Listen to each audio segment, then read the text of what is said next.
What's going on, everybody? You found Bottom Tier Collector, and I'm your host, The Bearded One. As always, thank you for liking, subscribing, and commenting on my channel. It's never required, but always appreciated. Hope you are enjoying the background. I'm going to be doing more over time to improve it. It'll be kind of cool over time to see the evolution of the background, the evolution of the channel. So I hope you don't mind how amateur it looks. If you have any harsh criticisms about my background, just make do with what I can for now to get me started, so I don't have to blow a wad of cash to have an immaculate background. I was kind of a naughty guy today. I went to the LCS and I'm in the middle of a soft hiatus, I'll call it. I'm not away from the hobby. I'm still purchasing books, but it's few and far between. I'm focusing on quantity and priority I'm focusing on quality and priority versus quantity right now. Just trying to be extra mindful. I'm always mindful of my purchasing, but I'm really like, if it's not a top priority level book, or it's not a key I can't pass on, I gotta put it aside for now. But there were two books, new comic book day books, matter of fact, that got me off the couch and got me a little motivated. I hadn't been to a comic book store in a month or more, and was hoping to find them, and I did. And then I had a little time to burn, a little extra money in the pocketbook, so I decided to spend a little time going through a couple long boxes, and had some major wins dollar book hunting today. And I only went through like 4 long boxes and 1 short box. I really only spent 30-ish minutes dollar bin hunting today. And the store, I mean, that's a fraction of what's in the store. They got a lot of comics. I'm really lucky to have a store with such big inventory as the Deep over there in Huntsville. So let's get into the haul. First up, we have the Deceased. I'm going to turn these over so I'm not spoiling anything. I don't know what you can see on camera. But, first up, though, we have Deceased, War of the Undead Gods. And I bought it because obviously Lobo's on the cover. This was not a cover buy, though. I assumed Lobo would be in the book, and I don't think he is. I think this is strictly just a cover buy, and that would explain why this book hasn't showed up yet on Lobo's page on Comic Vine. Comic Vine is how I keep track of the Lobo appearance history, and it's what I go by, use as my list to make sure I'm collecting all the appearances Lobo's in. Just a straight up cover buy, but I did read the book. I'm impressed with it. I'm becoming a really big fan of Mr. Miracle, Scott Free. He's pretty much my favorite babyface, as I'll call it. You wrestling fans know what I'm talking about. Mr. Miracle's not my favorite character, probably not even in my top 4, maybe 5, depending on my mood, the phase I'm in.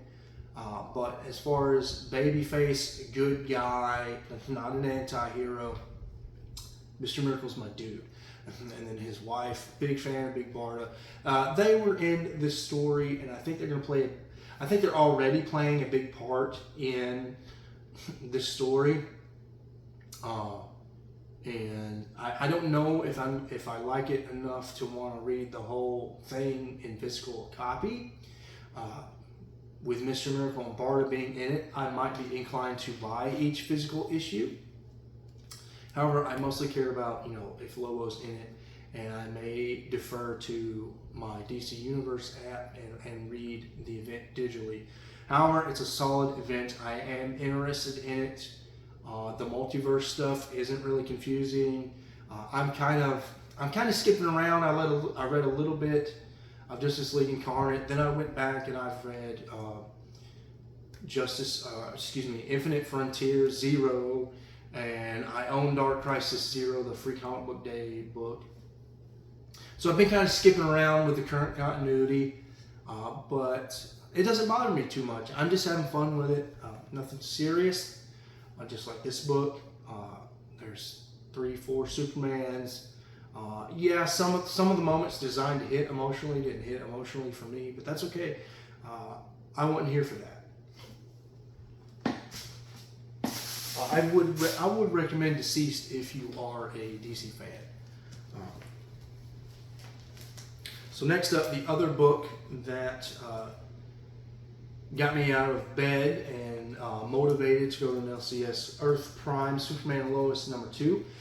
This is on the Lobo Comic Vine list of books he's in, and he was just a small part in a short story. This is an anthology series, and it's oversized, so that's why it costs $6. Not a huge fan of Superman, Don't Crush Me, Fanboy Prime, and Super Russ 9000. And I'm sure there's plenty of other Superman fans that are subbed or know of me on YouTube. He's just not my flavor of tea, but I love, one thing I will say, I love how he and Lobo bounce off each other. And so it was a treat to read Lobo's part in this story he was in. And even though it was pretty much a retelling for the dozenth time, the umpteenth time of how Lobo and Superman met, it was still worth it to me. Now we have the Dollar Bin haul. Big wins in here. Filled big holes here. So first up we have Wolverine 10 from Volume 3. And all of these Wolverines, for the sake of repeating myself, all of these Wolverines do come from Volume 3. That is the volume that started in 2003 and to my knowledge ended in 2010. So yeah, for those of you keeping track of the volumes, Wolverine 11.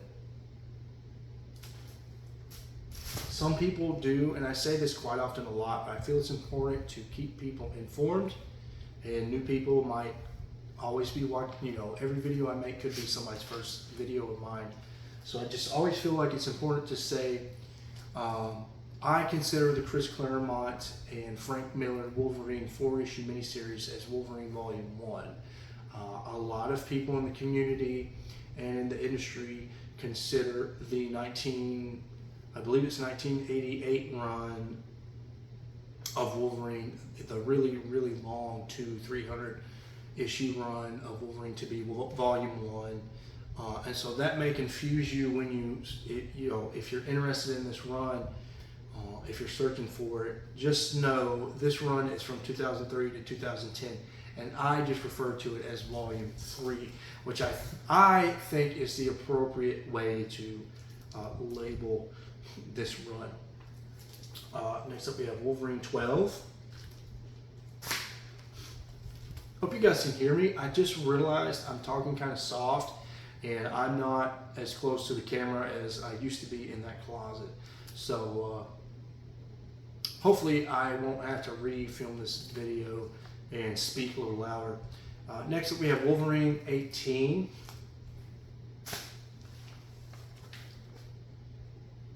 Wolverine 19.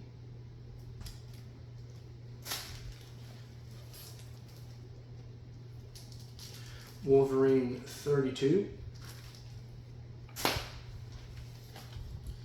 And we have Wolverine 71. I believe this is a key. Could be wrong. 70 or 71 is the key. And it's like the first appearance of like a T-Rex symbiote or something. There's a couple weird appearances in that Old Man Logan portion of Volume 3. And then last up, I can't believe I found this in a dollar bin. So I think I said earlier, I looked through about four long boxes and one short box, and I got kind of lucky because they say not to judge a book by its cover, but sometimes when I go into this store, they have so many dollar bin boxes and bargain bin boxes. And I've been through each of them several times over, and they update they've been doing a better job of updating and putting in new books and keeping the dollar bins fresh. So I revisit a lot of the boxes, but today I didn't have a lot of time, and I couldn't remember the last box I looked through, because I'm kind of methodical with how I dig through their boxes since they have so many.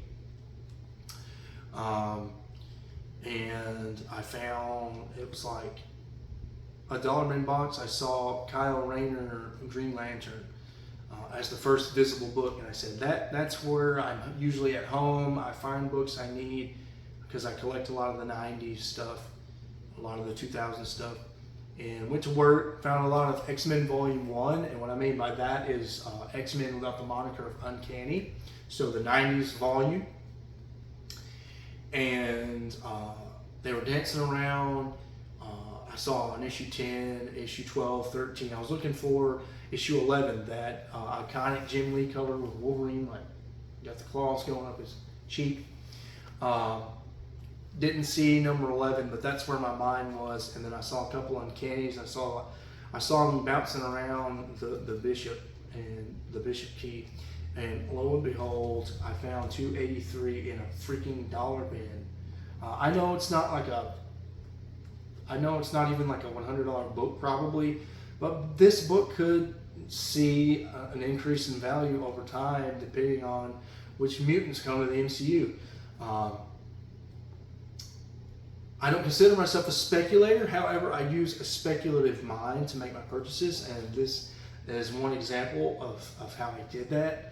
I'm not particularly a fan of Bishop. However, it is rumored that my favorite rapper of all time, Method Man of Wu-Tang Clan fame, has contacted Disney or Marvel and has tried to secure the role and become Bishop in the MCU. And that would be a really cool fanboy moment to see my favorite rapper portraying a character that I have a first appearance of in my PC. If I cleaned and pressed this book, you're talking 8.0, 8.5 at best, and that's being really generous, probably overgrading the book, but it's still a really clean copy. I feel like there are quite a bit of pressable defects in here, a lot of like page dimpling and stuff, as I've heard it called recently. And I would like to shout out Jacob _Comics. He recently slabbed this book, and because of that video, it stuck out in my head that this was a key when I saw it in the dollar bin. So shout out to you, Jacob, for teaching me something. And if you don't know who Jacob Comics is, or you haven't been following him, why don't you slide on over to his channel and hit that subscribe button, or check out a few videos and see if you like what he has to offer. Really good dude, doing some really cool things for his, over on his channel. Well, that'll do me for this haul today, guys. Thank you for indulging me. If you made it this far, it's always appreciated when you watch my videos all the way through. I'm really excited that I got a chance to get out, go to an LCS. I've really been trying to watch my money lately. I'm not on a financial hardship, but as you can see, I'm at a new location, and that mortgage is going to kick in a month or two. So my wife and I, we got to get used to having a mortgage again. We haven't had a mortgage in about a year and a half. So we got to get back in that routine, and I got to put comics on the back burner right now. Again, I said this earlier, but I'm not completely away from buying comics. I'm definitely still reading books. I'm still in the hobby. I'm just hopeful in the future, once I get this routine down with bills and my finances, maybe I'll get to have more haul videos, again, more consistent haul videos. If this is your first video, or if you haven't watched me in a while because of my recent break from YouTube, I plan on going to Memphis Comic Expo in Memphis, Tennessee, September 25th. And if you're there, I'd love to meet up and say hi. If you live in Tennessee or Mississippi or Alabama, and you can make the day trip out there. It's going to be a lot of creators. It's going to be the biggest biggest convention I've ever been to. I've been to Memphis Comic Con or Comic Expo before, and if it's anything like it was a few years ago, it's not the biggest convention I've been to in size. I don't think many conventions compare to Dragon Con. I've been to Dragon Con, but as far as the guest list, the biggest guest list, at a convention I've ever gotten a chance to, meet some of these guys. And I'm bringing this all up to say I hope that I can get out of my comfort zone and film a little bit at the convention. And I'm going to be going through my long boxes behind me, and I've got a list made up of all the books I would like to get autographed if I can afford it. And I plan to pull those books out and showcase them, and just another opportunity to have another video. As always, thank you for liking, subscribing, and commenting. I know I've probably said that 5 times already, but I really mean it when I say it, guys. Until next time.